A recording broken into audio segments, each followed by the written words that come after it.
fit, formidable, and fantastic. Hey everyone, it's Cory McCarthy and welcome to a new episode. I recently did an episode sarcastically titled Meat is Magical, which I will link in the description below.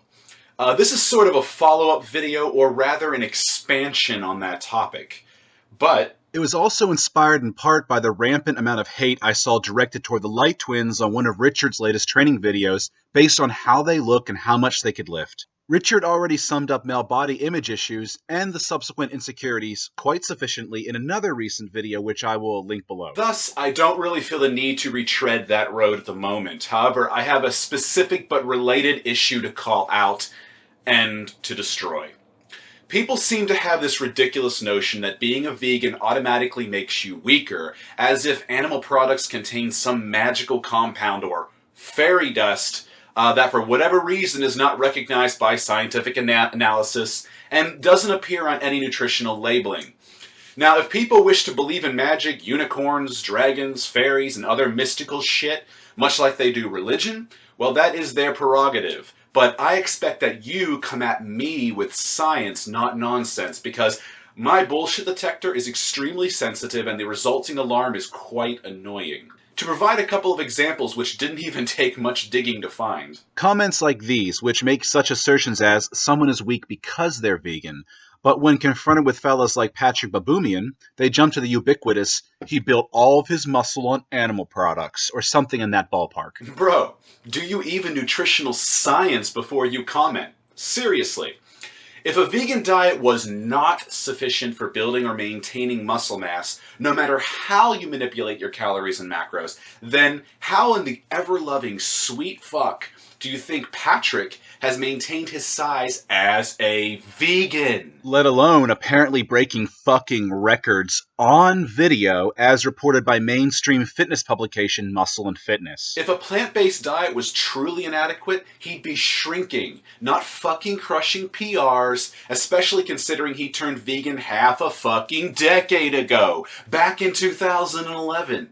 You also need to consider that a 10% loss of muscle can be expected within 4 weeks of essential conditions not being met, in this case a cessation in training.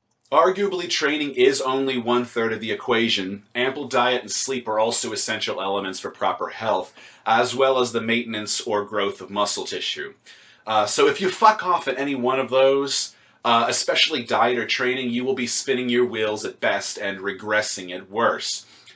Even if the other elements are in check. I remind you, Patrik has been vegan for 5 years, not 4 fucking weeks. Do you even science before you comment? Animal products like meat contain fat, protein, vitamins, and minerals. And last I checked, vegan foods contain fat, protein, vitamins, and minerals. Holy shit, what a revelation. Where's the fucking magic again? You also got guys like Barny Plessis, the 2014 Mr. Universe champion, who hasn't shrunk as a vegan either. In fact, to the contrary, Barny claims the vegan diet has drastically improved his training and recovery. Again, where are all these ill effects of those vegan nutritional adequacies I keep hearing about? Please, do tell. Still fucking waiting to see them. But now some of you might argue, well, they're on steroids. Which is a truly fucking stupid point, considering that pretty much every professional bodybuilder or powerlifter who eats meat is also on fucking steroids. Including the assholes some of you look up to who lie to you about their status to sell you overpriced shit that you don't need. Well, I am not on steroids. I haven't consumed meat since 2002, and I went full vegan in 2013. 3 fucking years ago. No steroids, yet no lost gains. In fact, I agree with Barney's sentiments. I feel better than ever. I've improved since going vegan, not regressed, and that is in terms of size and strength and muscle quality. But my goals are very different than Richard's or the Light Twins'. I want more size, and I eat with that goal in mind, which is a very important factor to take note of. If you fuck up the calorie and macro intakes required for your goals, you will be spinning your wheels, vegan or not. Everyone has different goals, so the hate I saw towards the twins was not only fucking disgusting and pathetic, but entirely taking shit out of context. But what do you truly expect from a bunch of insecure internet trolls who also very likely possess profoundly low IQs, at least going by the quality of their comments? The twins represent one kind of vegan, just as I represent another, and Durian Ryder, for instance, another, and Patrik yet another, etc., etc., etc. We aren't one-trick ponies, motherfuckers. Wrap your minds around that if you have the capacity to. In fact, you can find information about all kinds of athletes running on plants, including top-level MMA fighters. But back to muscle building as a vegan, there are other great examples. Like Jahina Malik, a female bodybuilder and IFBB pro who has been vegan since birth. I repeat, since birth. Or Richard Campbell, who built all of his muscle after turning vegan and claims to be drug-free. So again, if any of the internet bro science troll bullshit was true, and a plant-based diet was actually inadequate, you would not have any of these examples, or more. Vegans are not inherently weak, nor are we inherently small, and small or big are relative to the individual's tastes and experiences anyway, and made worse by body image issues and the associated insecurities that I mentioned when I began this video. It is also fucking ignorant to compare drug users with naturals regardless of their diet.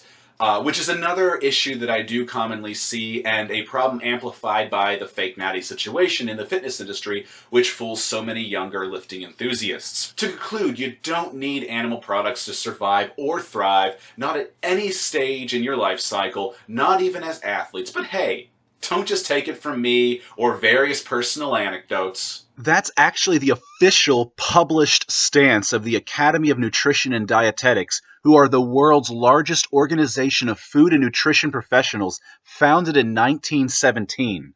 In other words, science, bitch. Do you even? And whether you meat-obsessed bro-science sheep like it or not, the concept of going meat-free is catching fire. Times are changing.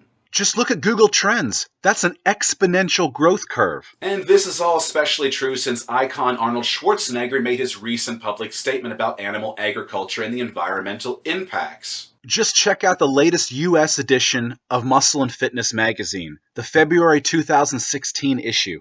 Then flip to page 18 and read the article from the editor. Sean Perrine, editor-in-chief, has reduced his animal product intake by 50% and has been eating vegan twice a week since Arnold's recent statement.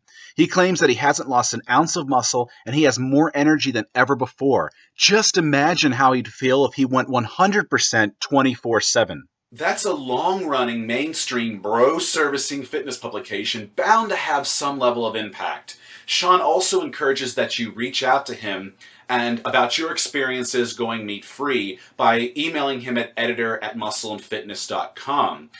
This might be another chance for the vegan voice to be heard, so perhaps we should all reach out with photos of our results. Who knows? If enough of us do it, there might even be a vegan feature in a future issue.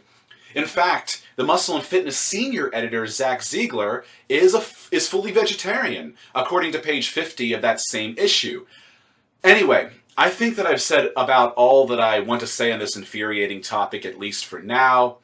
Please like and share this video to spread the knowledge out there to fight the perpetual ignorance and stupidity that we're all confronted with on a daily basis. Furthermore, do subscribe to my channel and stay on top of the updates.